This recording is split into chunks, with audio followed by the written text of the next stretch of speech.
Buenas tardes y bienvenidos nuevamente a esta segunda y última sesión del Cine Dialoga.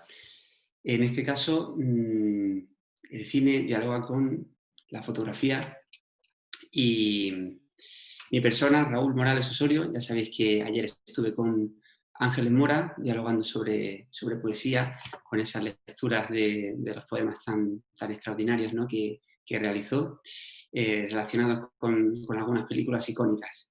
Y en el caso de hoy, pues dialogamos con Paco Fernández, Francisco Fernández, al cual pues para mí es un auténtico placer, un auténtico gusto poder presentaroslo a los que no los conozcáis. Supongo que muchos de vosotros ya sabéis quién es, si no la mayoría, ¿no?, de vosotros. Es una persona con la cual es un placer dialogar absolutamente. Paco Fernández es uno de los fotógrafos eh, de los fotógrafos contemporáneos a nivel internacional más reconocidos. Paco tiene una trayectoria absolutamente impecable, y además, al mismo tiempo, cuando vas conociendo su figura, cuando vas conociendo su persona, cuando vas conociendo su trayectoria, te das cuenta de que Paco tiene casi una vida de película prácticamente, ¿no? ¿No? Casi, ¿no? Con todas las vivencias que ha tenido, ¿no? Pero como estaba comentando, a nivel fotográfico, dialogar con Paco es casi como aprender a ver sus fotografías, ¿no? Porque el Paco fotógrafo y el Paco persona realmente es el mismo. Es decir, yo diría que la característica que a mí más me llama la atención de Paco es la cercanía. La cercanía y la claridad de mirada y la profundidad de mirada, ¿no? Tanto a la hora de fotografiar como a la hora de dialogar, ¿no? Y esa cercanía es la que hace que Paco pues resume una humanidad extraordinaria, ¿no? Sobre todo en sus retratos, ¿no, Paco? Porque, bueno, buenas tardes, Paco. Porque sobre todo, yo creo que el retrato es el género el que más has transitado, quizás en el que te sientes más cómodo, ¿no? Posiblemente. Ser más cercano, que a mí me da la vida. Ujú. Yo prefiero el retrato por la cercanía con la persona. Siempre digo que cuando fotografío a una persona parece que la conozco ya para toda la vida. Me meto y trato de meterse dentro de él y una vez que te metes dentro de la persona es tuya. No sé, es lo que más me gusta de la fotografía. Porque mira, fotografiar un jardín, un edificio o cualquier otra cosa, pues no deja de ser interesante, de ser muy bonito, pero no es lo mismo. No despide ese cariño, ese amor, ese algo especial que te da, Ujú. ¿vale? Esa visión. Bueno, sí, yo estoy de acuerdo contigo también. Bueno, la trayectoria de Paco, como estaba comentando antes, comenzó en la escuela de fotográfica, ¿no?, de Boston. Ahí comenzaste a mediados de los años 70, no recuerdo, ¿no? Años 75 comenzaste en Boston, y comenzaron los primeros contactos con aquellos grandes maestros, ¿no? Que, en fin, no sé si me lo vas a desmentir o no, pero posiblemente uno de los que más fueron referencia para ti, con los que más tuviste quizá ese contacto, esa admiración, posiblemente fuera Ansel Adams, ¿no? Sí, impactó de tal manera, porque estuve 2 semanas dando allí un curso, una exposición que había suya en New York Street, debajo de la casa de Minor White. Fue tan impactante que aquello me dejó, bueno, me señaló. Ujú. Y, y bueno, luego he conocido a otros muchos fotógrafos, pero sobre todo él, por su sencillez, por su amabilidad, humanidad sobre todo, diría. Humanidad. Muy humano. Ujú. Bueno, yo creo que son casi las mismas virtudes que yo he resaltado al principio, ¿no? Tanto en tu obra fotográfica, ¿no?, como a la hora de dialogar contigo, ¿no? Paco, bueno, simplemente decir que has publicado en The Boston Globe, publicado en The National Geographic, has publicado en los comisionados de ONU, de UNICEF, ¿no? Allí también, para United Press International, en fin. Luego ya en el año 85 regresas a Granada, ¿no? Después de un periplo que no empieza en Boston, porque ya habías ido transitando otros lugares, ¿no? Como habías estado en Londres, has estado en las Bermudas, terminas luego en Boston, ¿no? Por eso decía que tenía una vida de película realmente, ¿no? Y cuando regresas a la Facultad de Bellas Artes en el 85, lo haces como docente, ¿no? Ahí después de toda esa trayectoria, ¿no? Entonces, lo que te iba a preguntar es, realmente, en esos 10 años de aprendizaje que tuviste, en esos 10 años de experiencia profunda, realmente cuáles son esas cualidades que tiene el fotógrafo que tú resaltarías, ¿no? Para realmente tener esa mirada penetrante, esa mirada cercana, ¿no? ¿Qué aprendiste realmente? ¿Con qué te quedas de esos 10 años de aprendizaje? Bueno, yo era un fotógrafo amateur, entonces recuerdo que la necesidad me hacía ir a una escuela, porque yo quería aprender fotografía realmente. No era era consciente de mis limitaciones en ese momento. Y entonces me dicen que por qué no voy a una buena escuela. Y me asesoro bien y esta escuela estaba en Boston. Había otra que era en Buffalo, la escuela Kodak. Y luego había otra, una academia maravillosa en Los Ángeles, pero todo el mundo me aconsejó que me quedara en Boston y que me quedara, que fuera a Boston.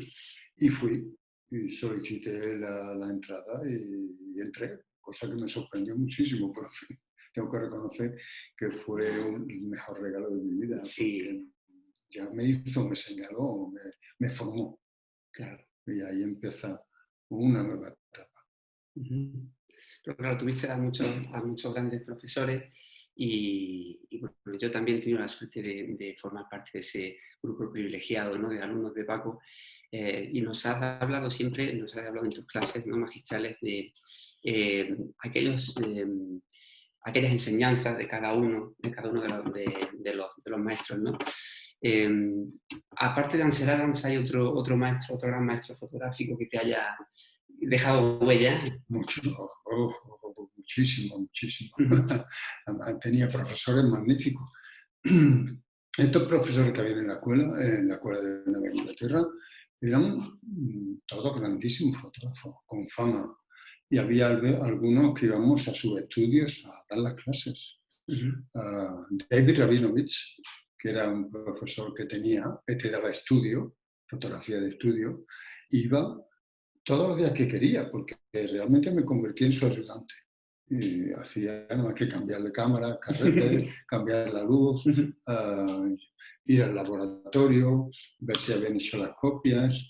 Cuando él decía, bueno, a ver qué te parece a ti esta pose o la otra y tal, bueno, te hacía participar y te hacía sentirte bien, te hacía sentirte interesante. Eso es lo que yo creo que me he encontrado en Estados Unidos con los fotógrafos que conocí. Me han hecho sentir maravillosamente bien. Personas amables, no me apretaban, no te decían tienes que hacer esto a la fuerza, ni nada, sino todo era una especie de relación humana maravillosa. Y no eres consciente tampoco de dónde vas a llegar. Yo nunca he sido consciente de que era un fotógrafo, ni un gran fotógrafo, que hacía bien mi trabajo, que me esforzaba por hacerlo mejor, pero de ahí a sentirme fotógrafo, todavía no me siento. No, eso lo dijo Akira Kurosawa, ¿no? El gran cineasta japonés, al final de su trayectoria, cuando le dieron el premio Oscar honorífico, ¿no? Creo recordar a principios de los años 90. Y el discurso que le dijo, después de haber hecho algunas de las más grandes obras maestras del cine, ¿no? como Ran, como El infierno del odio, como Los siete samuráis, etc. Pues él decía que todavía sentía que no sabía nada sobre cine. Todavía sentía que no sabía nada sobre cine, que quizás había encontrado la esencia del arte cinematográfico en 5 minutos en el global de toda su obra. Entonces, claro, no se sabe si es un alarde de humildad, ¿no? Pero es decir, cuando estamos en clase en la facultad y estamos viendo fotografías de los alumnos, hay algunos que te dejan patidifuso y dices, bueno, pues este tío, ¿dónde ha salido? Se hace unas fotografías excelentes. Entonces, hay que ser... Yo, bueno, si la palabra es humildad, pues algo más. Pero hay algunos alumnos que son maravillosos. Sí. Y además, yo tengo alumnos hoy en día que están en la facultad que voy a decir de Monti, por ejemplo, y de muchos otros. Voy a decir, he dicho Monti porque no quería decir más, ¿no? Sí, sí. Pero muchísimo. Que luego se malogran o no siguen haciendo fotografía o van a otro sitio, sí, pero como alumnos han sido excepcionales, excepcionales. Y lo mismo puedo decir relacionado con la pintura, como cualquier manifestación artística. Dejan la facultad, se van al instituto, se hacen profesores, les sale barriga, se casan y terminan acomodándose. Y eso los mata. Son muy felices, te seguro, en su matrimonio, que es lo importante, es mucho más importante que la fotografía. Pero es la realidad, es la realidad. Y en mí, pues yo que sé, siempre he querido ser un buen fotógrafo. Sé que es muy difícil porque hay muchos tipos de fotógrafos, muchos tipos de fotografía. Bueno, hoy vamos a analizar a Paul Strand, Sí, ¿qué voy a decir? sí. Y este hombre, Vamos pues, con ello, sí. claro, estamos hablando de hace un siglo. Prácticamente hace un siglo, que hacía esa fotografía y sí. Muerto, me deja muerto. Claro. Así que claro. Es muy complicado hablar de eso. No vale dejarlo ahí. Sí, no, de todas formas era importante, yo creo también, para aquellos que no conocían la trayectoria, ¿no? Que pues dibujar un paisaje, ¿no? Más o menos amplio pues eso, de tu recorrido a nivel fotográfico, aunque luego ya podamos indagar también, ¿no? Conforme vayamos adentrándonos en el tema. Como ya saben, el tema es la relación del cine, en este caso con la fotografía. Yo querría empezar, porque a mí siempre hay un momento de la historia del cine en relación con el cine y la fotografía que se ve muy, muy claramente cómo están ligados ambas manifestaciones artísticas, que es en las primeras películas de los hermanos Lumière, ¿no? Realmente, ¿no? En ese punto de vista del operador, que al mismo tiempo es el punto de vista del ideólogo de esa toma, por decirlo de algún modo, ¿no? Entonces, me gustaría empezar por ahí. Vamos a compartir la pantalla y ponemos la película de Lumière, sobre todo porque creo que a nivel técnico y compositivo hay una relación absolutamente estrecha entre ambas disciplinas, ¿no? Estamos hablando del final del siglo XIX, ¿no? Como comentábamos antes, ¿no? Cuando realmente por un lado la pintura y por otro la fotografía, hay una carrera entre ambas disciplinas, ¿no? Para mostrar un perfil o una expresión instantánea de la realidad, ¿no? A partir del impresionismo, cuando ya las artes empiezan a evolucionar mucho más rápido. De repente hay inclusión del cine en ese momento, ¿no? Y vamos a poner esa llegada del tren a la estación para comentarla, porque me parece que ahí tenemos un primer punto de diálogo entre el cine y la fotografía muy interesante. Vamos a ver.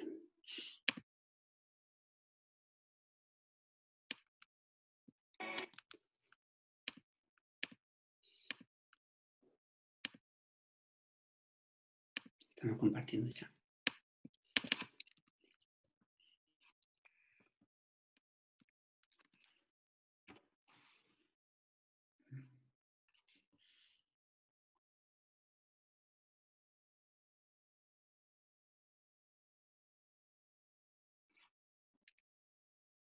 Claro, aquí para empezar hay dos cosas que a mí me llaman la atención, ¿no?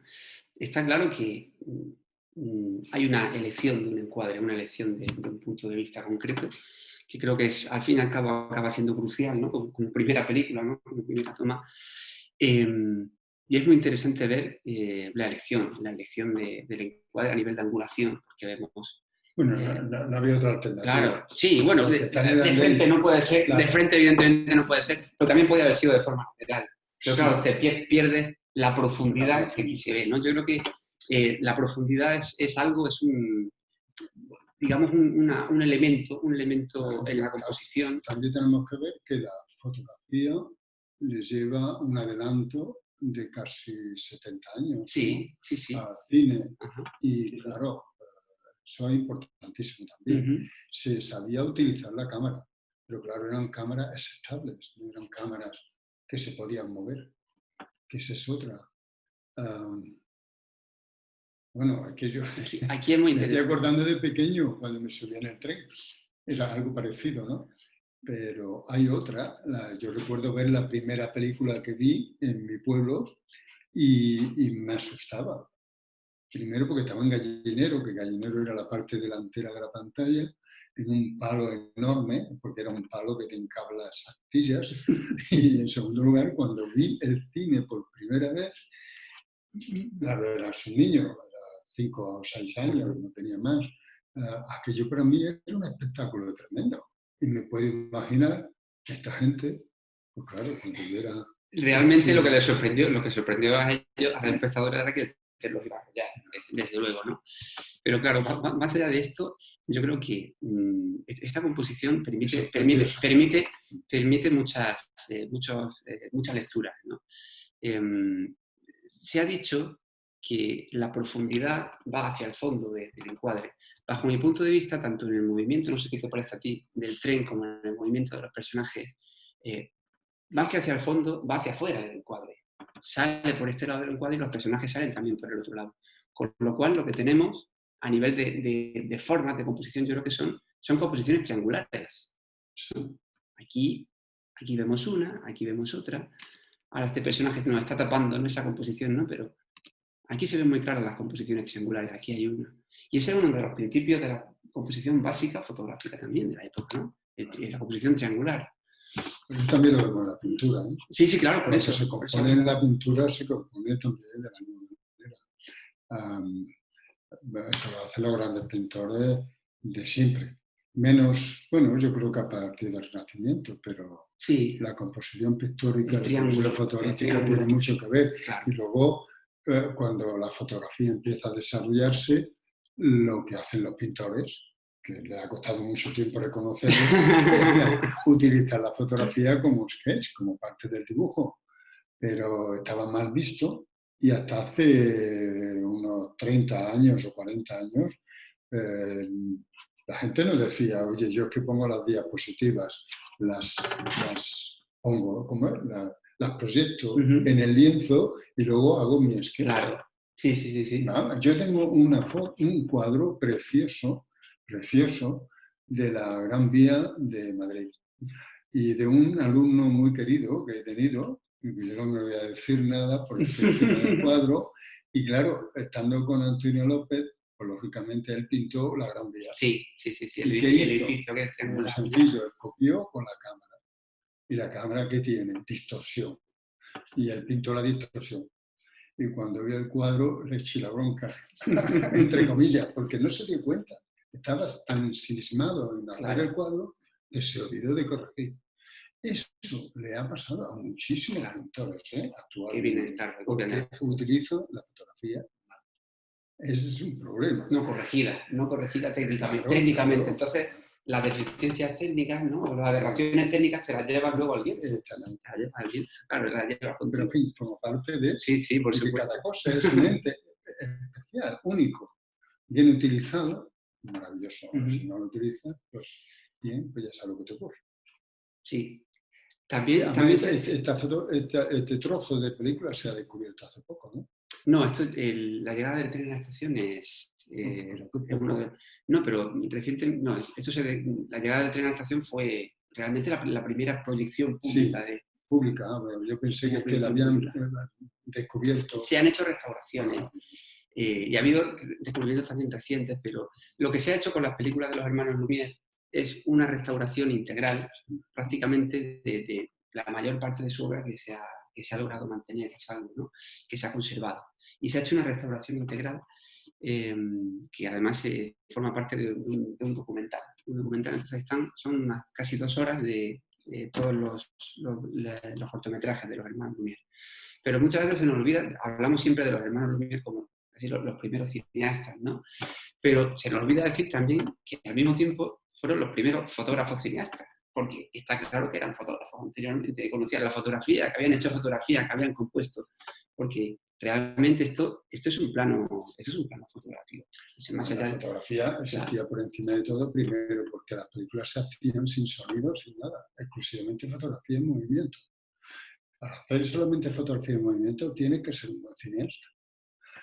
Y tú sabes, y eso sabido, mantener el pulso. en la película de Charlotte que veríamos, es que tenía un pianista tocando, porque si no, emocionaba. Claro, sí. Y había que mantener el pulso también. Los operadores tenían que mantener el pulso. Claro, luego quiere decir que era un fotógrafo total. Por supuesto, exacto. Había, no sé. Se llama cinematografía, o motion pictures, cine en movimiento. Perdón, película de movimiento. Película de movimiento. Se nos olvida muchas veces. Y luego la composición aquí, la ordenación también de los blancos con los negros, que es extraordinaria. Ahora después leeremos un fragmento de Historia del cine de Godard que habla sobre por qué la fotografía y el cine registra la realidad en blanco y negro y no en color cuando se había inventado la película tan cromática. Pero bueno, vamos a hablar también, claro, como estamos hablando de fotógrafos que se fascinan por el arte cinematográfico. Aquí hemos visto claramente una de las primeras manifestaciones cinematográficas, sin lugar a dudas, de los hermanos Lumière, pero creo que merece la pena que hablemos de algunos fotógrafos ya con un peso en la historia de la fotografía, un peso grande, como son Paul Strand o como son Laszlo Moholy-Nagy, que además se dedicaron al cine, se fascinaron por el cine, que hicieron cine en determinados momentos concretos, ¿no? También es muy interesante ver, por ejemplo, cómo Paul Strand comienza haciendo su primera película Manhattan en el año 1921, que al mismo tiempo es una sinfonía urbana, ahora hablaremos de eso, ¿no? Y luego nos lo encontramos en México haciendo una película tan distinta como Redes, que no tiene nada que ver, claro, han pasado 15 años. Han pasado 15 años. En el cine, 15 años son prácticamente casi todo. Pero es que también a nivel histórico, a nivel social, incluso a nivel de mirada, también la mirada cambia, ¿no? Evidentemente. La mirada mucho en 15 años se nota. Como, bueno. Exacto. Vamos a dejar, no sé si estamos compartiendo, sí. Porque lo primero que quiero mostrar de Paul Strand es esto. Pero es esto sobre todo porque vamos a abrirlo, a ver si me deja. Aquí está. Es esta imagen, porque yo creo que mejor que tú no la va a comentar nadie y además coméntanos porque has dicho que... Esa imagen la recuerdo perfectamente porque no solamente esa, sino varias. Y era porque mi profesor, Joe English, me decía siempre, vamos, hay que saber utilizar el blanco y negro para darle una dimensión óptica a la foto, puesto que la foto es un papel plano. Y claro, eso lo llevamos muy mal cuando nos mandó a hacer fotos a la calle, que nos hacía eso, eso por la mañana temprano, y a las 2 de la tarde teníamos que tener las copias, 10 copias en papel, preparadas, para enseñárselas. Y llegaba el hombre, yo recuerdo que se había inventado el famoso rotulador, porque nos ponía a parir. Y entonces nos empezó a enseñar las fotos de Paul Strand. Y claro. En relación a la ordenación en la composición del blanco y del negro, ¿no? Al blanco y el negro.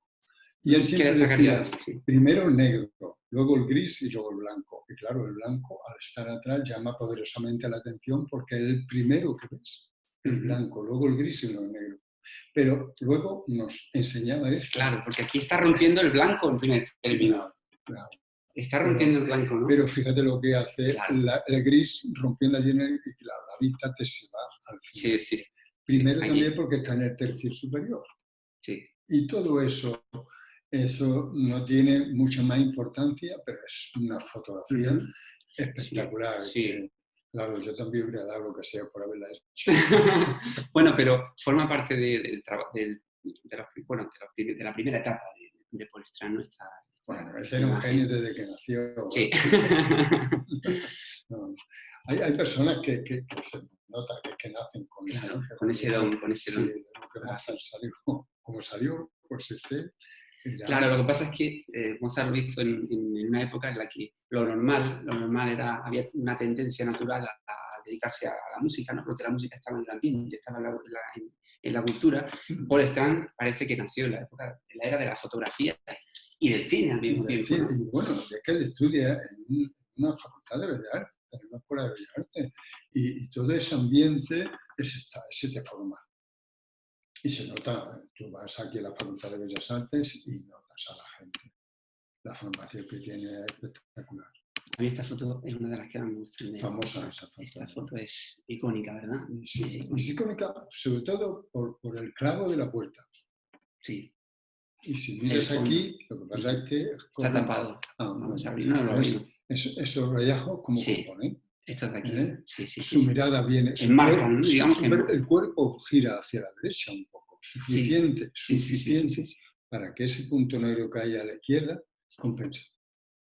Ese arte que tiene esa persona. Son los detalles, porque esos detalles que nos estás comentando son los que nos hacen pasar de un retrato, bueno, interesante, más o menos bien ejecutado, a un retrato maestro. Quizás, no sé si son los detalles. Sí, otra cosa que tiene esta gente es que las exposiciones son muy largas, con lo cual la persona tiene que estar seguro de que la vas a hacer. Tiene que estar callado y mirado. Porque si no sale movido. Claro, y eso no ocurre hoy en día. Con una centésima de segundo le ha hecho el retrato. Y entonces todo el mundo va corriendo. Entonces no. Entonces hacía un retrato y era un retrato. Y tenías que poner a la persona y saber lo que quería. Y una vez que le ha hecho el fotógrafo, le ha hecho una foto, se acabó. Y hoy hace 50 fotos y salen todas. ¿Por qué? Porque falta paciencia, falta conocer a la persona que vas a fotografiar. Te falta ese puntito de movimiento, ¿verdad? De vida, ¿no? De vida. Yo recuerdo a muchos retratos. Porque una vez mi profesor me hacía tirar los retratos a un 30avo de segundo. Con lo cual ya se va a estar bien la cámara. Sí. Y bueno, y saber que vas a disparar y que no vas a fallar, claro, y el enfoque, es decir, muchas cosas. Y saber el diafragma que tienes que poner. Claro, para que haya una buena exposición. Pero todo eso lo tienes cuando eres fotógrafo y tienes una cámara, ya sabes que la cámara la dominas. Y la dominas de tal manera que no tienes que mirarla. No tienes que estar pendiente de ella, está en tu subconsciente. Tienes que estar pendiente del encuadre, tienes que estar pendiente de la persona y de esos detalles que al fin y al cabo van a formar parte de la foto que hemos visto antes de Frida Kahlo. Sí. Para mí es el espectáculo. Sí, lo vamos a ver ahora mismo. Antes de pasar a otra cosa, vamos a ver la foto de Frida Kahlo de Paul Strand, porque ya aprovecho y contextualizo, ¿no? Vamos a ver un fragmento de una película de Paul Strand, la primera que filmó, junto con Charles Schiller. Charles Schiller también era pintor.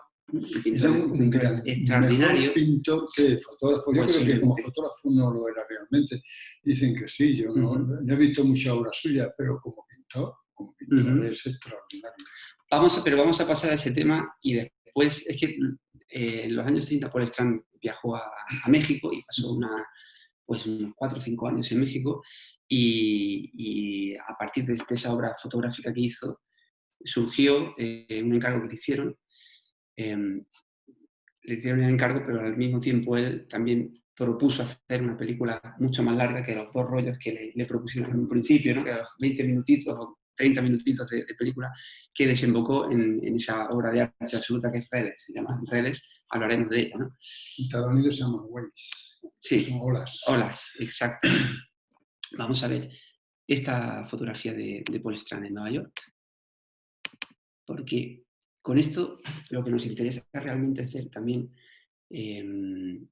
la mirada de un fotógrafo ya experimentado, como estábamos hablando antes, aunque sea joven, pero es un fotógrafo realmente que tiene, como tú decías, tiene un ángel, tiene un talento.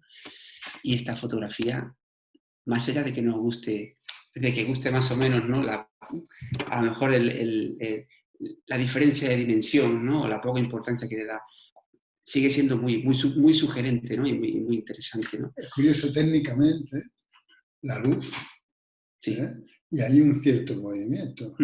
Claro. Fíjate, pero la luz es tan potente que aún así hay movimiento a la hora de tirar la foto. Ujú. Eso le da una vida Le especial da vida, para ese momento. le da vida. ¿Qué ocurre? Que esto lo filman en Manhattan, Nueva York. Perdón, Ese lo fotografía. son las ventanas del Whitney, del museo. Exacto. Merece la pena que si va a Nueva York lo Bueno, ya tenéis recomendación también, el público recomendación. Entonces, en la película Manhattan vemos también esta toma y por lo que pudimos descubrir, está peor ejecutada. Puede ser por el formato. Está peor ejecutada, pero sí, puede ser por el formato, pero vamos a ver también un poco la diferencia a la hora de trabajar con una cámara de fotos y con una cámara de cine, que es muy diferente. Además, las cámaras de cine entonces eran muy pesadas, cámaras muy, muy pesadas, que costaba muchísimo más trabajo moverlas. También, pero imagínate las de cine. No te lo digo porque yo me tiré 2 años haciendo fotos, ya casi, con las temperaturas de Boston en invierno. Un espectáculo, ¿eh? Esto es. ¿Ves? Yo creo que es el formato. Fijémonos. Aquí, recuerdo de cuando la vimos por primera vez.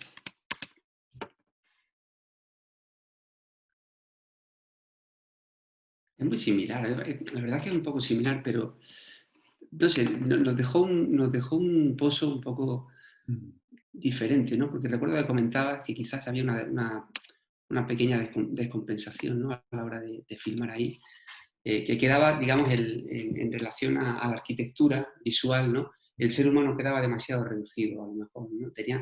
Había que darle más importancia, resaltarlo un poquito más. Y en la foto, aunque a lo mejor el encuadre sea muy parecido, pero en la fotografía sí tiene más predominancia. Pero aquí, sin embargo, como que se diluye un poco, ¿no? Por lo que comentábamos. A pesar de tener movimiento. Pero bueno.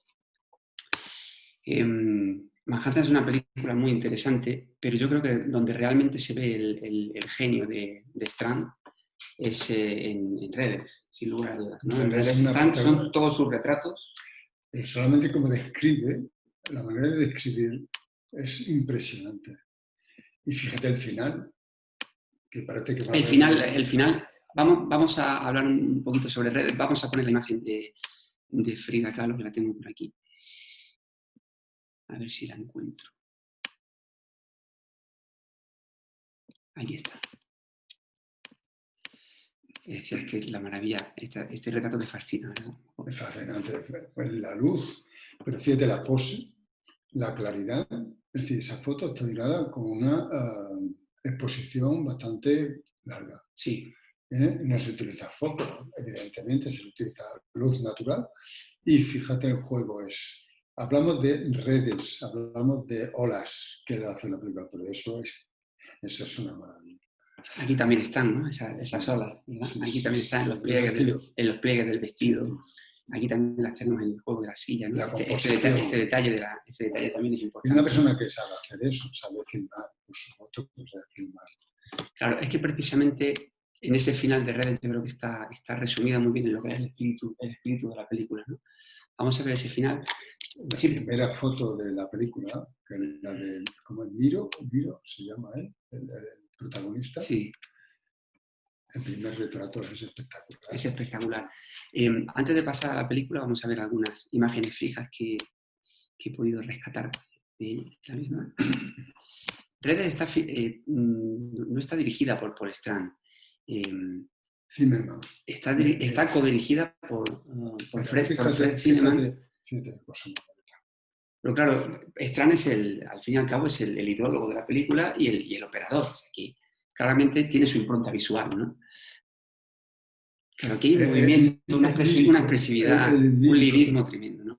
De todas formas, la película, pese a ser, está destacando estas cualidades estéticas, la película no es ni mucho menos, no presenta una realidad idílica, ¿sí? Como pasaba en otras películas mexicanas de la época, ¿no? Por eso esta película posiblemente sea una de las primeras en poner el acento en esa cruda realidad, ¿no? En la que se encontraban algunos de los territorios de México, ¿no? Es que no son actores profesionales. No, salvo uno. Esta foto es extraordinaria. Vamos a ver las otras. Están por aquí. Si no esta es otra fotografía maravillosa. Claro, son fotografías que se dice de rodaje, porque aquí realmente están filmando. Y mientras filman, pues están. Es que es un trabajo a medio camino. Yo creo que aquí se borran casi las fronteras entre la fotografía y el cine se borran prácticamente, ¿no? Y con el trabajo de estreno aquí.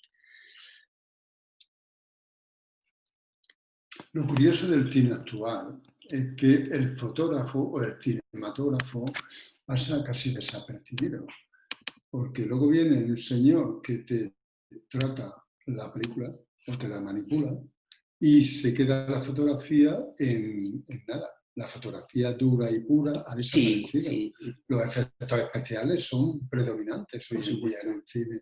Y ya no digamos de la música. Y si hay bombas, si hay muerte y salsa de tomate, pues más todavía. Y el cine está pasando ahora una fase Claro.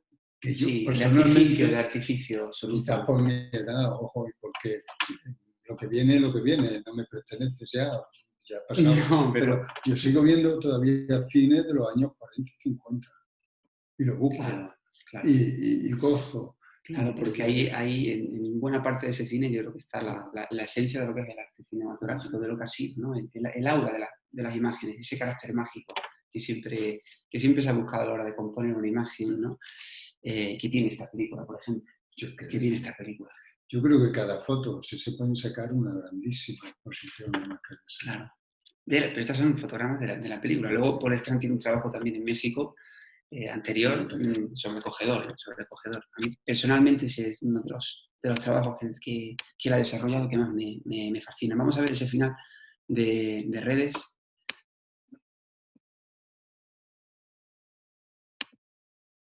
Vale, estoy compartiendo.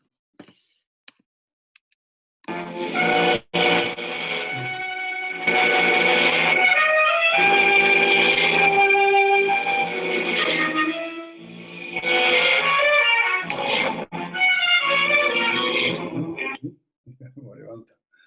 Qué precioso.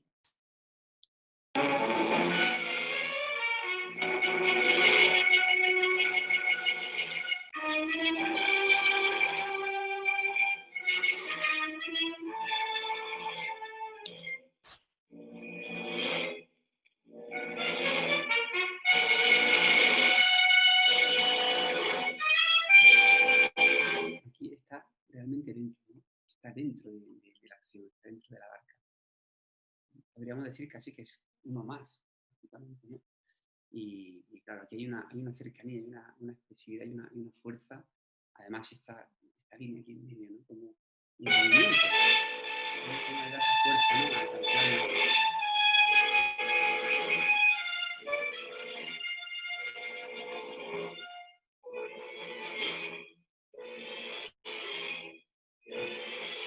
El ritmo.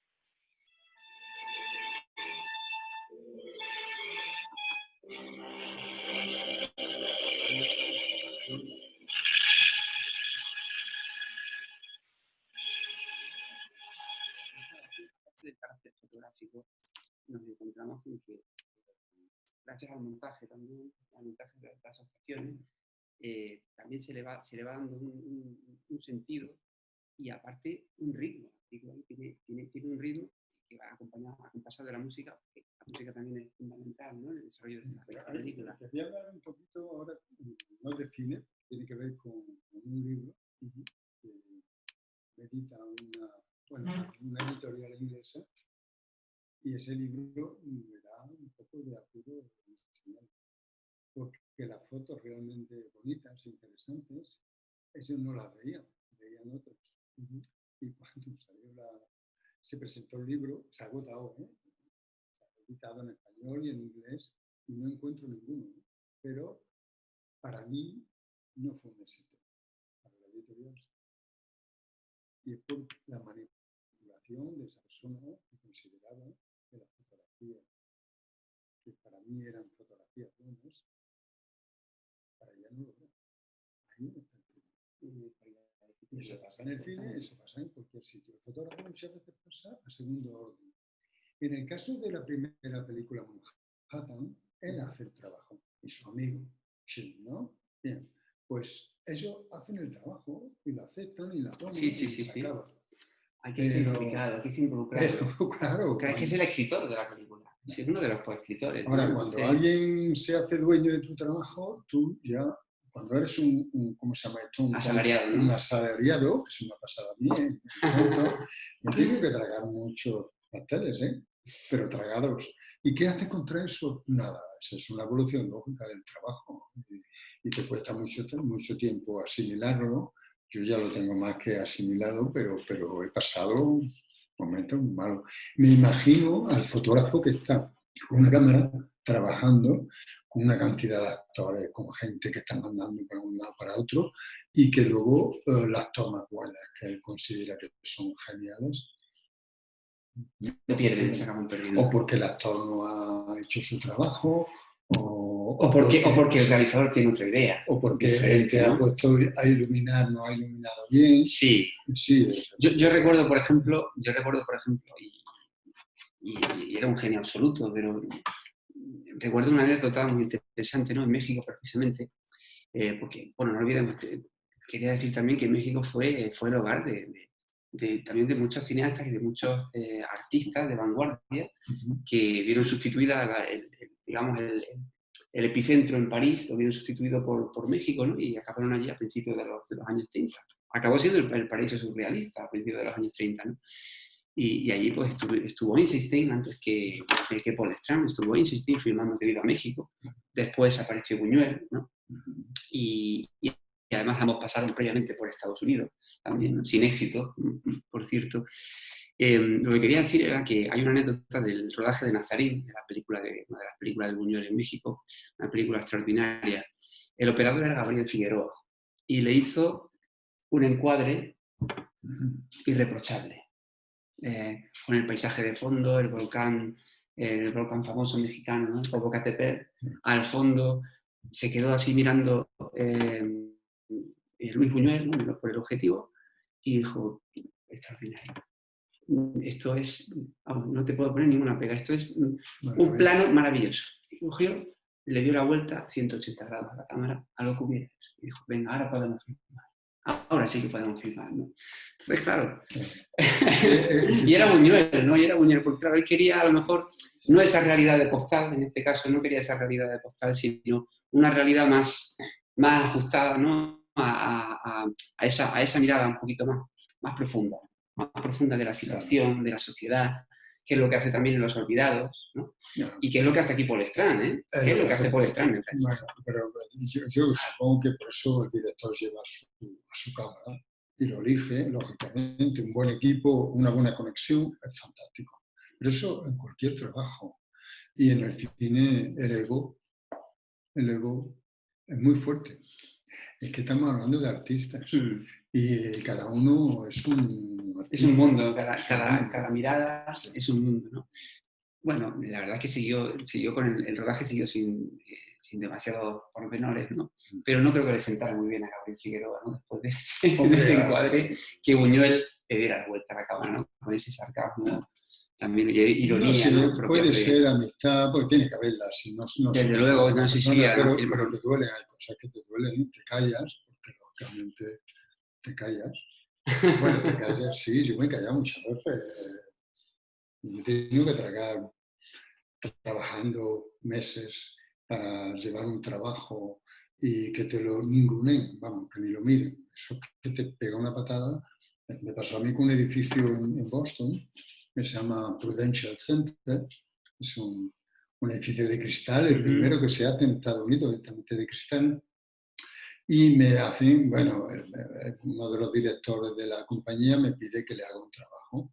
Y yo pues me puse a trabajar como un loco y cuando llego a presentar el trabajo no estaba él, ciertamente que había otro señor y cuando había aquello dice, bueno, sí, pero no nos interesa. Y yo me fui, me iba a dar un ataque.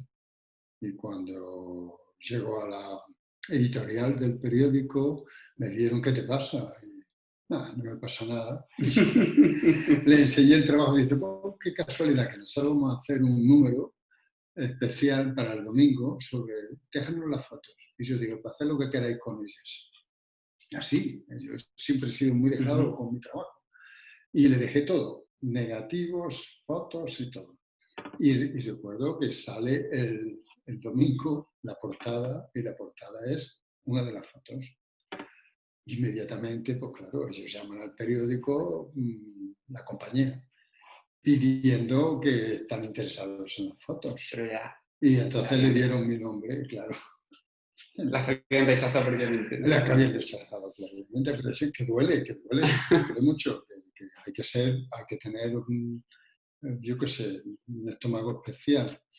Y si yo soy muy sensible, entonces Así que, y podríamos entender a Gabriel Figueroa también, ¿no? Su sí, puede, frustración con... bueno, y eso pues estamos hablando de ese señor nada más, pues yo creo que si hablan con fotógrafos de cine, cada uno te puede contar su historia, ¿eh? Ujú. Historias dramáticas. Y además yo sé que ponen, pues tienen que adaptarse al director, al realizador, Claro, todo. Sé que lo es que pasa es que una... luego también sí es cierto que ha habido, igual que ha habido duplas o parejas del cine, tanto a nivel interpretativo como a nivel de dirección y de música, como a nivel de dirección y montaje, también las ha habido a nivel de dirección entre el director y el operador. Y eso se nota en la trayectoria de algunos cineastas, ¿no?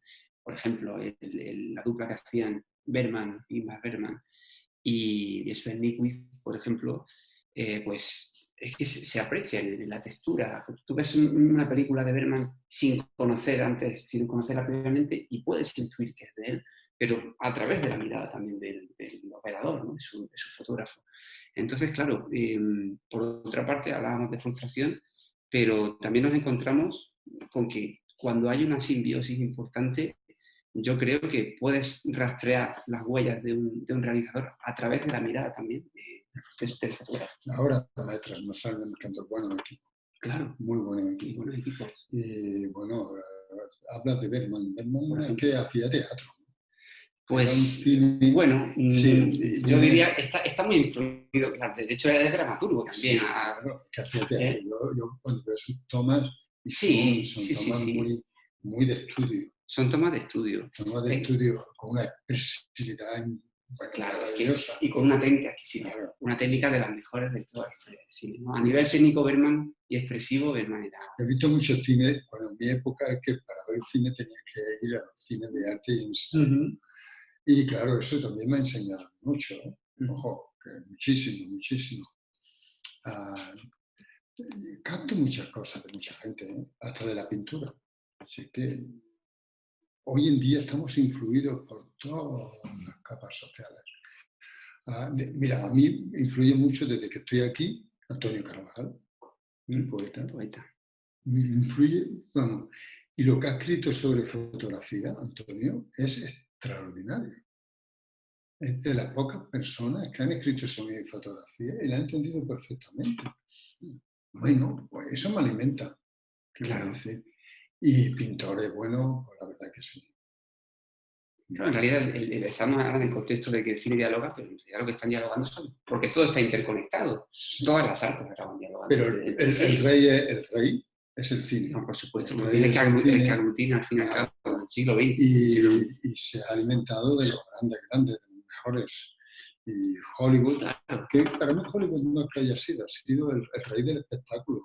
Ujú. Pero el cine que La se ha hecho en industria. Europa, Claro. yo me lo quedo. Yo Sí, prefiero sí, sí. el cine europeo.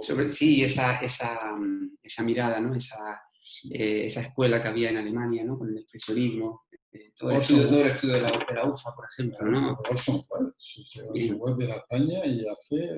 Campanadas a medianoche es una sí, maravilla absoluta. Sí. el cine en España, los actores americanos que llegan a España tenían carta blanca para vivir en España. Mm, Lo que pasa es que no se ha escrito mucho sobre eso, pero sería interesante que alguien escribiera sobre esa época. ¿Por qué se sentían, por qué, como Hemingway, viene a luchar en contra de la época franquista y vive como un rey y se adapta perfectamente a la vida española? Eso para mí es no un misterio, eso es una manera de vivir maravillosamente bien. Y luego la película famosa esta que hace en Cuba, ¿cómo se llama? El pescador. Hemingway. Sí, bueno, sobre un tema de Hemingway. Bueno, está el viejo y el mar. El ¿no? viejo y el mar. El viejo y el mar. Bueno, eso es Ah, algo, es maravilloso, es sí, algo con que Spencer dice, Tracy, ¿no? Es maravilloso. madre Sí, de sí, sí, sí. vida, qué cosa más maravillosa. Estamos hablando de cine, Sí. cine y película. Y Por cine. cierto, que Hemingway escribió una de las, en el año 29, en un hotel de Madrid, escribió una novela, bueno, una novela, un relato realmente cortito que se llamaba Los Asesinos. Lo escribió en un hotel de Madrid. Y eso acabó desembocando en una de las películas icónicas del cine negro, que es Forajidos, ¿no? O sea, de un relato corto que no dura más de 5 o 6 páginas, se hace toda una película, ¿no? Se desarrolla toda una trama y se crea una película icónica del cine negro. Bueno, Paco, me gustaría antes de cerrar, ¿no? Que habláramos sobre el otro fotógrafo, que además ha sido también uno de tus grandes maestros, no directos, ¿no? Pero sí, yo creo que a nivel espiritual, ¿no? A nivel espiritual, Laszlo Moholy-Nagy, el húngaro, sobre todo porque hizo algunas películas a finales de los años 20, principios de los 30, y una de ellas, que es muy interesante, vamos a ver algunos fragmentos, está filmada, son miradas del puerto de Marsella. A mí lo que me gusta, realmente me deja un poco atónito es cómo ese artista porque además también fue un pintor extraordinario, pero cómo ese artista con esa mirada vanguardista, con esa mirada experimental, es capaz de filmar una realidad tan brutal, ¿no? Tan brutal como la que se encuentra en Marsella. Ahora vamos a ver algunos fragmentos, ¿no? Pero, ¿qué nos podrías comentar de ese influjo que tiene sobre Moholy-Nagy y cómo llega un fotógrafo, digamos, a lo mejor estructuralista, cómo llega a filmar algo como lo que hizo él en Marsella? Pues yo creo, él es un genio fotográfico, artístico en general. Además, yo a mis alumnos en primero le ponía siempre que hicieran fotogramas relacionados con Moholy-Nagy. Moholy-Nagy siempre ha sido, en la Facultad de Bellas Artes de Granada, una especie de lo primero del diccionario fotográfico. Porque hay que empezar por ahí. Cabeza de fila, ¿no? Claro. Entonces, ¿qué voy a decir? Moholy-Nagy, pintor, fotógrafo, cineasta, diseñador. Es todo, es una especie de Mozart contemporáneo. Contemporáneo. ¿No? Y todo lo que toca lo domina. Él es uno de los promotores de lo que es la Bauhaus. Por ejemplo, ¿no? Sí. Claro, la Bauhaus. Tenemos una toma de la Además, él se pelea, creo, y cuando va a Chicago, rompe con la Bauhaus porque no están de acuerdo con sus ideas, estaban casi muertas, pero... De las pinturas, ¿no? Es impresionante.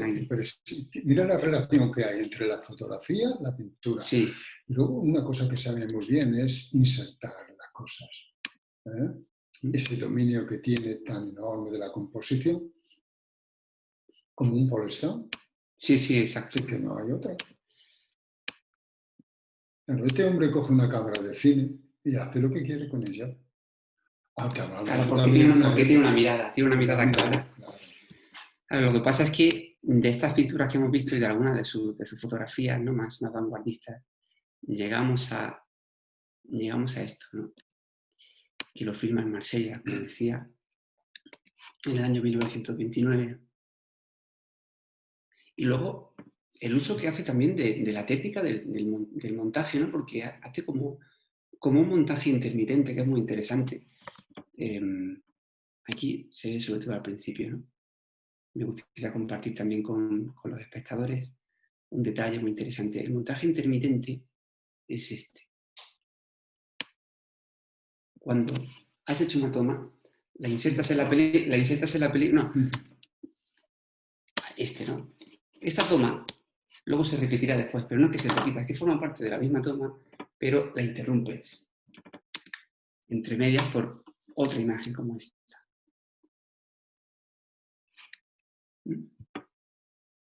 Y esto lo repito a lo largo de la película, ¿no? Entonces, es decir, que ese tipo de montaje tan interesante, ¿no? Es que describe los momentos. Claro. De una manera muy rápida, pero lo describe perfectamente. Reaccionando a la acción, ¿no? Y generando ritmos en la película. Aquí también ha vuelto a hacer lo mismo, ha insertado un primer plano, un rostro, y ha interrumpido una acción, ¿no? Que luego ha continuado. Entonces esos detalles de montaje son propios de un genio, pero a niveles, claro, un genio artístico en general, ¿no? Aquí lo ha vuelto a hacer, aquí ha vuelto a fraccionar este plano y vuelvo otra vez a él.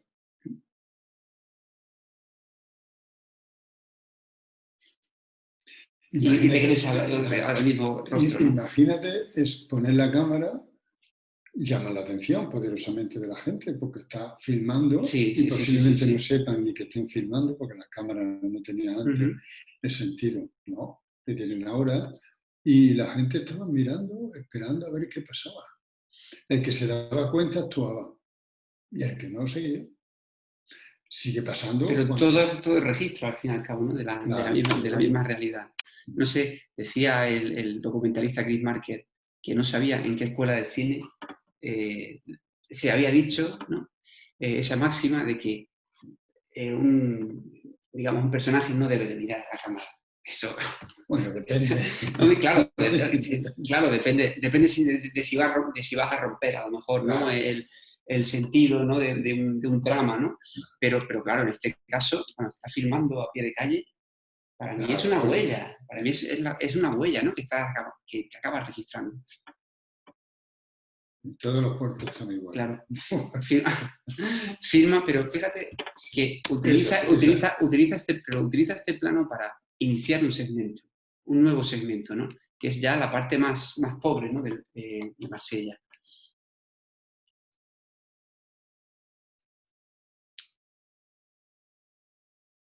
Esta imagen es extraordinaria.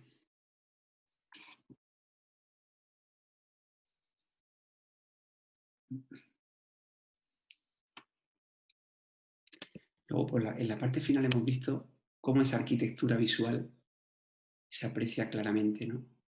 Luego aquí hemos visto cómo a la hora de entrar en el barrio pobre de Marsella, filmaba los residuos, ¿no? en una esquina del puerto. Es una ciudad mediterránea. Sí. Estamos hablando de que esto está hecho en los años... Esto lo voy a mostrar. ¿En el 30? ¿En el 20? En el 29. 1929. Si tú miras realmente, Marsella es, junto con Nápoles y Sevilla, las tres ciudades más peligrosas de Europa, entre comillas. En aquella época. En aquella época. Y lo puedo entender perfectamente. Es decir, que hay que tener mucho cuidado y tienes que ver que es una ciudad portuaria. Pues no sé, yo cuando estaba en Marsella, por un lado me encanta, pero por otro me da un poco de reparo. Fíjate, Paco, aquí el trabajo de construcción arquitectónica que vemos en sus pinturas y en su fotografía también, ¿no? Fíjate, qué interesante. Esa mirada, ¿no? Al final él va, no solo ve la realidad, sino que también ve formas y encuadra, ¿no? Claramente. Eso está dentro del fotógrafo. Claro. El fotógrafo, esto es un plano puramente fotográfico. Tiene unos gustos, ¿verdad? Y esos gustos los va buscando. Claro. Y claro, cuando ve esas perspectivas, esa manera de algo que se asocia a ti, pues inmediatamente vas a poder. Este detalle me encanta. Como decía antes, ¿no? Que inicia los segmentos, los bloques, a través de un plano detalle, ¿no? de una iconografía. En este caso, fijaros, este reguero de agua que se escapa por un sumidero, que con ese plano se inicia el último segmento, que es el segmento cuando ya cae la lluvia, ¿no? Esa lluvia torrencial. Es una maravilla. Es una maravilla.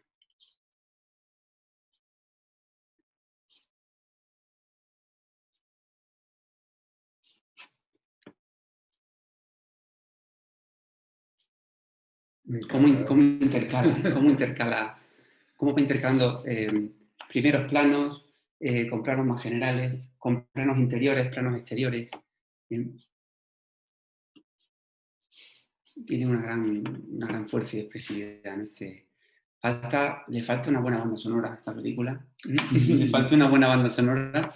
No, yo no. No sé por qué me gustan las cosas, sí, porque es como el Latumó. Sí. Entonces, pero hay que pensar que también el cine silente nunca ha sido silente. O sea, siempre cuando se proyectaba, siempre se hacía con música en directo, siempre se hacía con una persona que hacía los pero efectos. es un invento más para atraer al público a las pantallas. Sí, puede ser, pero muchas películas tenían su banda sonora también y se interpretaba, ¿eh? Se Sí, interpretaba allí en bueno, una orquesta o... Estamos hablando de redes, ¿no? Redes Claro. tienes también su música. Por supuesto. Pero muy poquito. Muy poquito, sí. Poquito, que no interfiera. Muy descriptivo. Y no interfiere en el diálogo. Muchas veces, cuando estás viendo el nuevo cine, el problema está en que para escuchar el diálogo tienes que subir el volumen de tal manera que yo creo, digo, los vecinos van a venir y me van a echar a la calle. Con lo cual, yo hago una cosa, yo pongo subtítulos siempre debajo, aunque los subtítulos no estén muy acordes, pero no me rompen el hilo de la película. Sí. Y eso es un problema. Y ahora se han inventado esos supletorios de altavoces, más todavía. Y si de buena primera te pega un tiro o una bomba, es que se cae al piso. Eso es un problema que tenemos las personas de edad, la gente joven no. La gente joven yo creo que no escucha los diálogos. Yo creo que no. Y eso me pasó a mí con, bueno, voy a decir, un chaval joven, va a ver la película de Alejandro y le pregunté que dónde había estado, pues había estado viendo la película. ¿Y qué te parece? Muy bien. ¿Y de qué va? Oh, mira, sí, uno contra otro, un follón de guerra ahí, se estaban matando. Digo, no me digas, sí, al final lo matan, yo no sé para qué tanto rollo. Bueno, te hablo de un tío que está en el instituto, ya acabando el instituto. Imagínate ir a ver una película y no saber de qué va, porque tampoco le interesaba. Y esa es la realidad. Y poca gente hay que se meta realmente en el cine, porque hay tanto que no pueden digerirlo. Pasa igual que el que lee 2, 4 o 5 libros por semana. Pero vamos a ver, ¿y dónde está filosóficamente la esencia del libro? Tío, que era un ratón de biblioteca, pues adelante. No entiendo yo qué quiere. Ya digo, en las nuevas generaciones no sé qué cine ven, pero el que ven a mí no me gusta nada. Salvo alguna película que sí hay algunas que son muy buenas, muy pocas. Muy pocas. Hay más de las que parece, lo que pasa es que el problema está en que tienes que saber encontrarlas, tienes que perseguirlas y de algún modo los circuitos habituales del cine más comercial no les interesa proyectarlas, ¿no? No nos llega, decirlo de algún modo. Pero yo creo que sí se sigue haciendo buen cine. Realmente el problema es ese, ¿no? El problema es que la industria lo ha acabado acaparando todo y no podemos ahora mismo tener contacto directo con esos otros cines, ¿no? Porque es mucho más complicado encontrar una buena película iraní, una buena película coreana. Yo la prefiero hoy en día. Sí, pero el claro. Cine americano lo tengo así un poco de... Claro, pero ¿cuáles son esos canales al fin y al cabo de sí, voy si no me interesa, claro, por eso digo. Apago la televisión, pero hablando en planos generales es más difícil. Entonces, por eso, es cierto, que tiene muchos canales de cine, pero todos son cine de acción y Rambo, cuántas personas de Rambo y del otro. Bueno, en fin, que eso forma parte de las nuevas generaciones y hay que asumirlo, que están aquí y que hay que veremos a ver lo que dicen ellos en el futuro, cuando sean mayores. Bueno, aquí hay un par de comentarios. No sé, decirle a Irene si podemos abrir, mientras voy leyendo los comentarios, si podemos abrir el micrófono a los espectadores para que puedan compartir con nosotros sus impresiones y nos puedan hacer las preguntas que deseen. Nos dicen que claro, sí. Pero bueno, aquí hay un par de comentarios. José María González nos saluda y dice buenas tardes. Y Rafael Oces hablaba de la YT, que es una de... Chris Marker, sí, es decir, que la YT de Chris Marker, el muelle, es una historia en formato película que utiliza imágenes fijas y solo fotografías. Elimina el movimiento, a mí me produce un sabor agridulce. ¿Qué opinión nos merece este tipo de experiencias de contar historias solo con fotografías fijas? Claro, eso que es fotografía. Vamos a ver, el Rafael Oces Sí, Rafael Bueno, Ocel. va a hacer una exposición que está colgada ahora mismo en internet, en la Corrala, sobre su experiencia como profesor en Marruecos, en el Aaiún, bueno, en lo que era territorio español. Y es una cosa extraordinaria. Yo estoy deseando que llegue el mes de, espero que para el mes de septiembre o octubre la pueda colgar. Pero claro, eso es lo que hace. Ujú. Lo que hace un fotógrafo cuando hace una exposición es sencillamente eso. Cuando describes una historia, cuando haces una exposición de fotografía, pones fotografía sin ton ni son, estás ahuyentando a la gente. Sí, lo que pasa es que yo, por puntualizar, porque yo conozco el trabajo de Chris Marker, ¿no?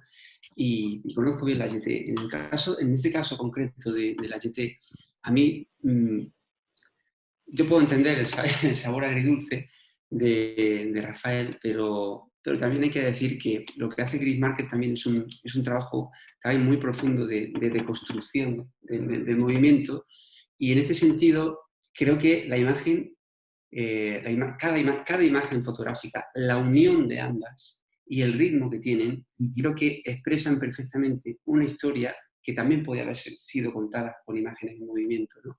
Pero en este sentido yo creo que la película sí tiene un dinamismo, porque además hay una banda sonora detrás que une los fotogramas y le da también un ritmo, y yo creo que detrás de todo eso hay un trabajo muy estudiado por parte de Chris Marker, que también es fotógrafo, por cierto, es un muy buen fotógrafo, y a mí la YT sí me parece que tiene fuerza y dinamismo, pero también podemos entender la opinión de Sí, Rafael, ¿no? claro, hay una película, que no recuerdo el nombre, francesa, no se llama El baile, no lo sé, puede ser, y es donde no hay diálogo, todo es baile y música.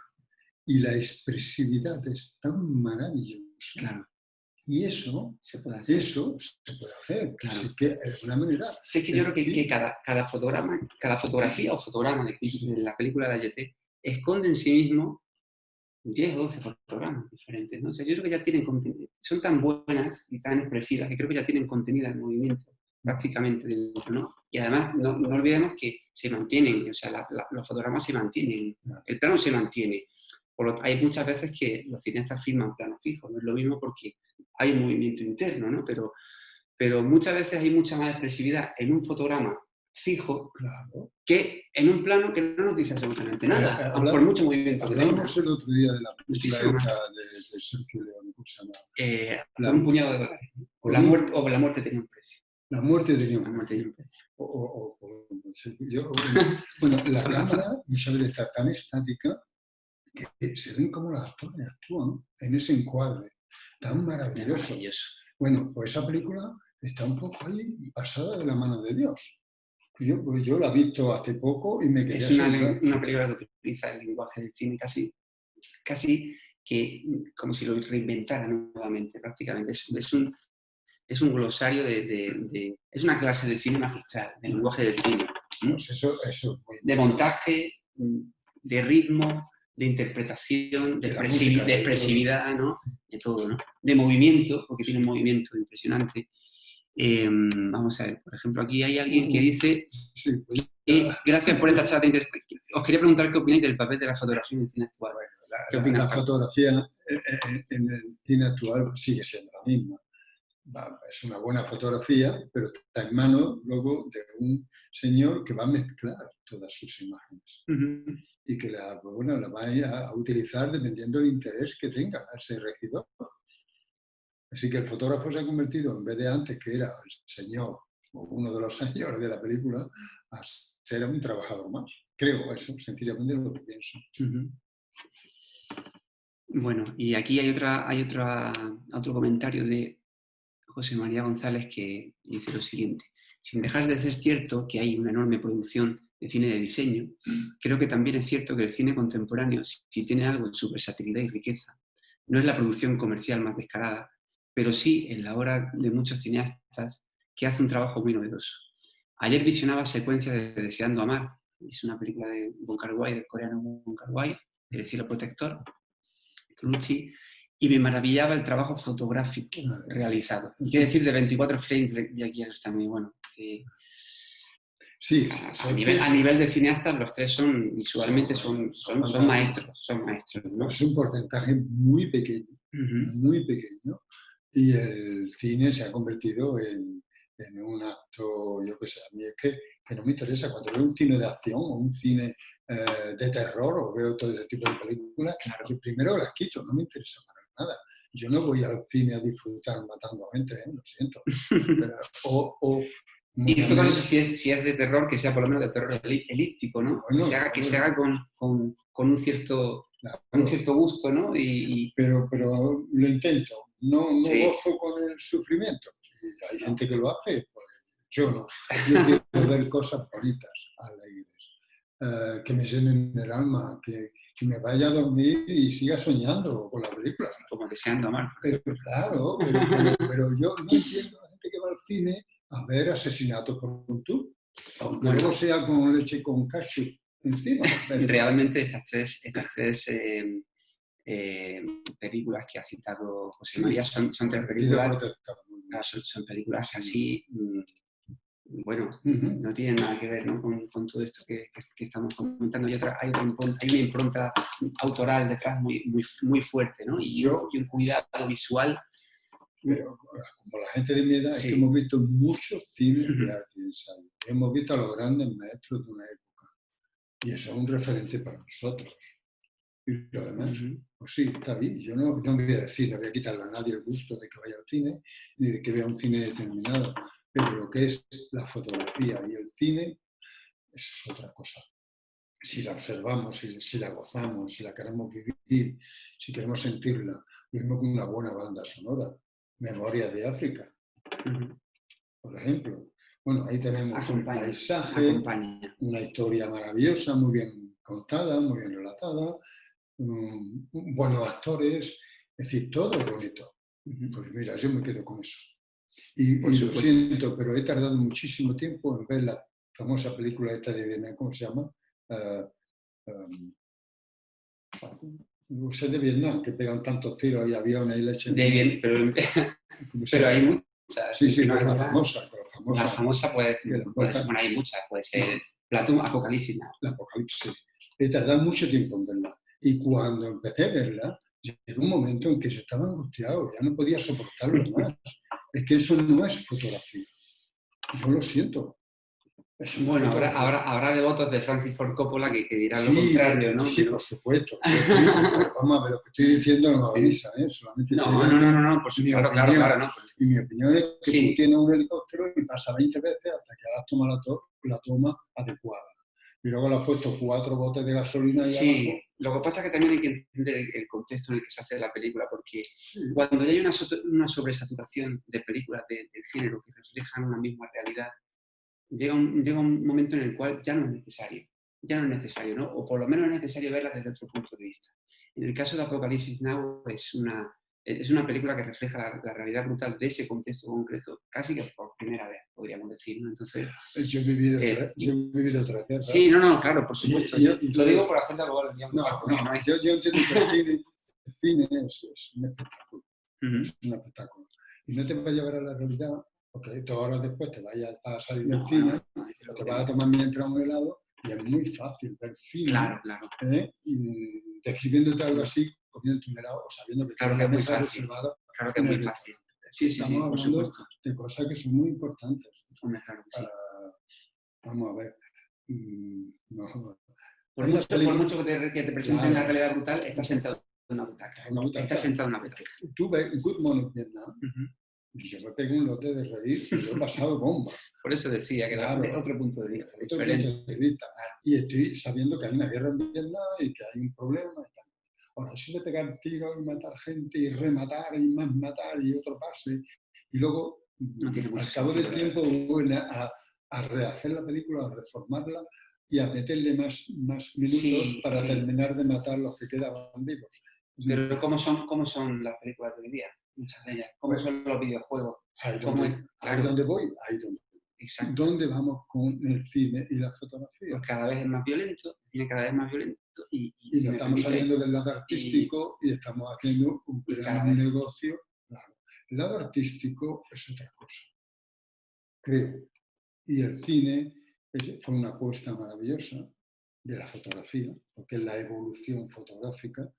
Oye, se está escribiendo la historia a través de la fotografía, no del cine. La historia de Estados Unidos la conocemos mejor que la nuestra, porque nos están Pues, metiendo claro. paquete que no veas. Y cuando se quiere novelar algo, se quiere novelar la historia, te la estás cargando. Porque si estás novelándote la historia, ya no es historia, ya es una novela. Así que, bueno, ¿qué te voy a decir? Eso es lo que yo pienso. Es decir, el cine y la fotografía bien hechos, bien descritos, con buen gusto, adelante. Lo demás, pues muy bien, no sé. Aquí viene Juan Miguel García Sí, Bueno. dice, bueno, Apocalipsis Now. dice, de Apocalipsis Now, supongo que se refiere a Ram, que es Ram de Kurosawa. El tratamiento occidental de la fotografía comparte códigos con el oriental. No sé si has visto Ram, Sí, sí. de Akira Kurosawa. Sí, pues es lo mismo. ¿La violencia para qué? Como parte del gozo o del entretenimiento. Sí. Pues mira, ahí vamos, ahí mira lo que está pasando ahora en Estados Unidos. Vamos, no sé dónde vamos, porque esto va luego a nuestro ser, nos lo vamos entendiendo como tal. Sí, yo diría, claro, el tratamiento, está preguntado por la técnica, el uso de la técnica fotográfica en ambas películas. Yo sí la veo diferente en ambas, ¿no? Porque la textura de la película es diferente, entre otras cosas porque está reflejando contextos diferentes y realidades completamente diferentes, ¿no? En una toma, en una de esas películas te ponen 10 cámaras. ¿Vale? Claro. Hay que entender eso también. Bueno, es que si no entendemos lo que está pasando. Claro. Cuando te ponen 10 cámaras, tú eliges luego lo que te dé la gana. Claro. Y el cine no hace, es decir, el cine habitualmente no se filma con una. En el cine se filma con una. Tú tomas una, pero luego tienes 3 o 4, claro, vamos a ver. Bueno, siempre se ha filmado con una. Un diálogo entre dos personas es muy fácil. Tú dialogas conmigo, yo dialogo contigo, luego nos damos la vuelta. Sí, pero se repite la toma del otro lado. Vamos, cuando tienes 2 cámaras o 3 o 4, puedes filmar secuencias de acción muy fácil. Muy fácil. Ran está filmado así. Ha hecho referencia a eso y Ran está filmado. Entonces, el cine y la fotografía, tal como la conocemos, ha evolucionado, por supuesto que ha evolucionado. ¿Para bien o para mal? Para bien, porque todo el mundo tiene más accesibilidad a ver cine. Pero la esencia de la fotografía y el cine, llamémoslo lo que hace Paul Strand en redes, ha desaparecido. Ese cine romántico, aunque describa una acción fuerte, eso ha desaparecido. Y al mismo tiempo de compromiso, porque la película de Paul Strand es un compromiso con el pueblo mexicano y con los más débiles, al fin y al cabo. Los americanos siempre ganan. Van a otro país, matan a alguien y es un terrorista. ¿Qué quieres que te cuente? Siempre es el otro, ¿no? Siempre el terrorista es el otro, aunque esté en su país. Eso es lo que estamos viendo. No nos damos cuenta porque no analizamos. Vemos el cine, salimos pitando, vamos a tomar una cerveza y se acaba la historia. Porque, precisamente a lo mejor porque la clave está en eso que has dicho. Vemos el cine, pero no lo miramos. Es que no lo mismo ver que mirar, ¿no? O pasan imágenes y no las miramos. Entre otras cosas porque no podemos mirar, no nos da tiempo de mirar, son iguales. Paco, antes de despedirnos, para continuar, bueno, no indagando, sino para que te terminen de conocer un poquito más, yo había una cuestión que se había quedado en el aire y quería cerrarla ahora, ¿no? ¿Qué se siente siendo doctor honoris causa por la Universidad del Este? No, yo estoy muy agradecido.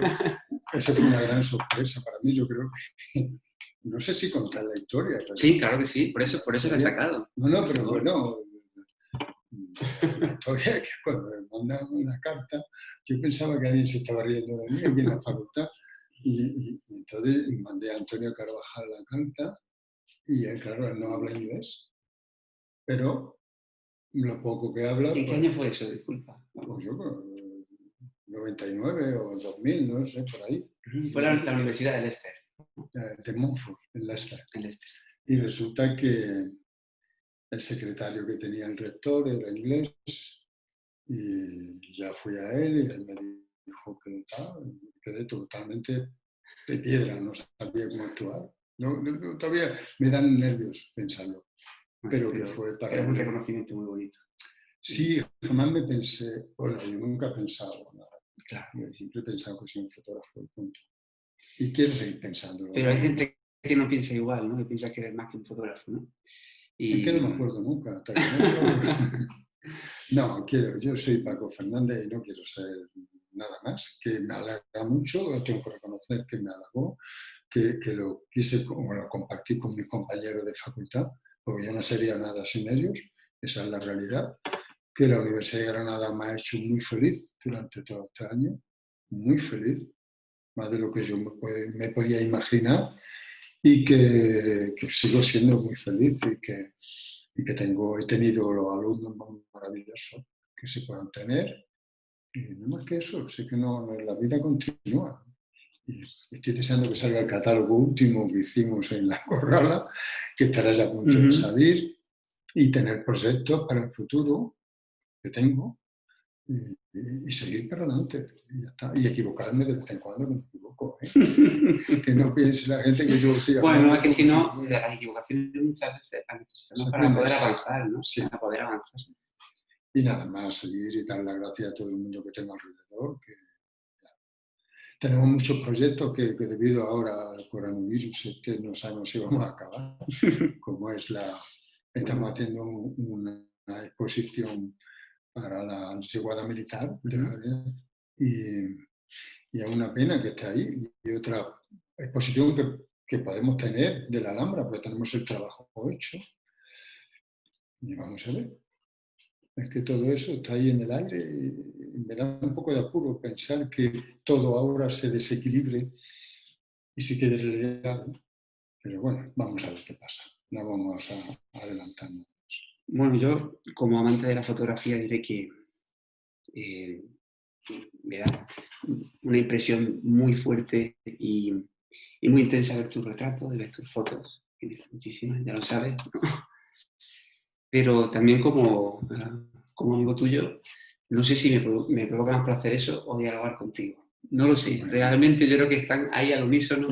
Cuando quieras tú sabes pero es un placer. Bueno, es un absoluto placer. Ha sido interesantísimo, porque eso me ha permitido hablar, sobre todo de una persona que admiro muchísimo, que es Paul Strand, y porque igual que Weston, igual que Ansel Adams, son unos fotógrafos excepcionales, maravillosos, maravillosos. Y además yo que historia de la fotografía de Alfred Stieglitz, eso era básico, además creo que está en la facultad de los libros. Sí. Y nada, ha sido un placer y cuando quieras seguimos dándole la guerra al tema de la fotografía. Y el cine. Claro que sí. Bueno, dar las gracias también a todos vosotros que habéis estado presentes en esta interesantísima charla con Paco Fernández. Y nada, despedirnos. Cerramos ya con esta sesión las jornadas de El Cine Dialoga. Esperamos poder retomarlas en un futuro no demasiado lejano. Y nada, un saludo y muchísimas gracias a todos.